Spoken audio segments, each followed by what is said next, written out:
सबको पैसे की इंपॉर्टेंस तो पता है। क्या आप में से कोई भी है जो डेली उठ करके सुबह अपने पैसे को आग लगाता है? कोई नहीं है। पैसे की वैल्यू हमको पता है।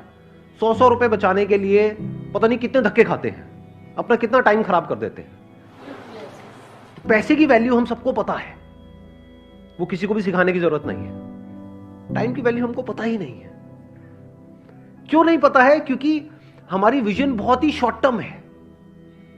अगर विजन लॉन्ग टर्म हो जाए तो हम समझ सकते हैं कि एक्चुअल में हमारे लिए टाइम की क्या वैल्यू है। जैसे आज अगर आप स्टूडेंट हो, मान लो पढ़ाई कर रहे हो, तो आज एक्चुअल में अभी इस स्टेज में आपके लिए टाइम की क्या वैल्यू है? कुछ भी नहीं है। अगर टाइम वेस्ट करते भी हो तो क्या हो जाएगा? अगर फाइनेंशियली देखा जाए तो क्या लॉस हो रहा है आपको? अगर आप अपना टाइम खराब करते हो तो ज्यादा से ज्यादा एग्जाम में नंबर कम आ जाएंगे, बस खत्म। अगर मैं अगले 1-2 साल, 3 साल या 4 साल तक की बात करूं तो इससे ज्यादा तो कुछ भी नहीं चला जाएगा ना हमारा। लेकिन अगर इसी विजन को हम लॉन्ग टर्म कर दें कि आज जो आप टाइम खराब कर रहे हो उसकी वजह से अगले 10 साल में या 20 साल में आपको कितने का नुकसान होने वाला है।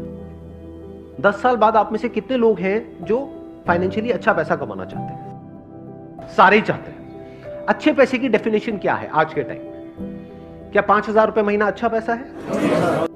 लाख रुपए महीना, चलो मान लेते हैं, इसी को हम एक बेंचमार्क पकड़ लेते हैं। कितने हैं आप में से जो अगले 10 साल बाद लाख रुपए महीने का कमाना चाहते हैं और उनको अंदर से लगता है कि वो कमा सकते हैं?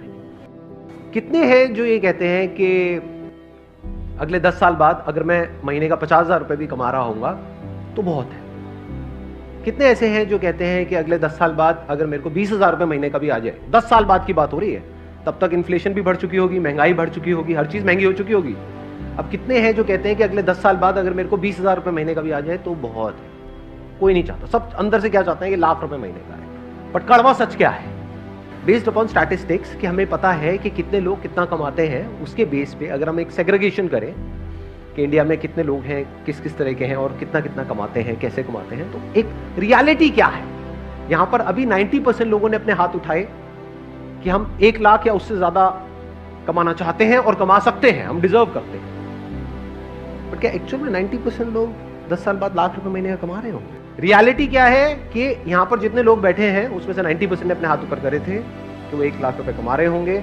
रियलिटी क्या है?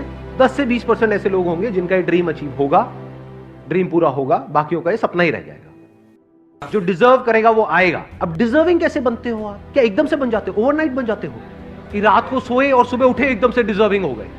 ऐसा होता है? कैसे बनते हैं डिजर्विंग? कि अगले 10 साल में जो आप करने वाले हो वो डिसाइड करेगा कि आप डिजर्विंग हो या नहीं हो। क्या करने वाले हो मतलब अपने टाइम को कैसे यूज करने वाले हो। कि अगले 10 साल में आप अपना जो टाइम है, जो लिमिटेड है आपके पास में, जो 10 साल है, ये एक तरीके से क्या हुआ, जैसे बिजनेस करते हैं तो एक अमाउंट होती है, एक कैपिटल होता है जिससे हम बिजनेस को शुरू करते हैं, तो ये कैपिटल हो गया। इसको कैसे इन्वेस्ट करते हो, कहां इन्वेस्ट करते हो? स्मार्टली करते हो, वाइजली करते हो, या बेवकूफों की तरह करते हो, या इसको वेस्ट करते हो? समझना ध्यान से। ऐसे बिजनेस में नहीं होता कि जो कैपिटल है उसको अगर ढंग से समझदारी से इन्वेस्ट किया जाए, प्रॉपर ब्रेक डाउन करके कि इतना पैसा इसमें लगाना है, इतना प्रोडक्ट में लगाना है, इतना मार्केटिंग में लगाना है, इतना डिस्ट्रीब्यूशन में लगाना है, अगर वो बंदा ढंग से प्लानिंग के साथ प्रॉपरली इन्वेस्ट करे, स्मार्टली इन्वेस्ट करे, तो चांसेस है कि जो उसकी कैपिटल है वो 10 गुना भी हो सकती है, 100 गुना भी हो सकती है, 1000 गुना भी हो सकती है। और अगर वो बेवकूफों की तरह इन्वेस्ट करे या उसको वेस्ट कर दे, पता लगा बिजनेस की कैपिटल उसने अलग करी थी और उससे अपनी अय्याशी कर रहा है, तो क्या होगा? 0। ऐसे ही टाइम के साथ कि जो 10 साल है ये आपकी कैपिटल हो गई एक तरीके से। इसको आप कैसे इन्वेस्ट करने वाले हो, इसको आप कैसे यूज करने वाले हो, ये डिसाइड करेगा कि आप उस 20% में आओगे या नहीं आओगे। जिसने भी लाइफ में कुछ भी ढंग का किया है उसको ये कैलकुलेशन समझ आती है। वो क्या है? उसके लिए टाइम की वैल्यू पैसे की वैल्यू से बहुत ज्यादा है।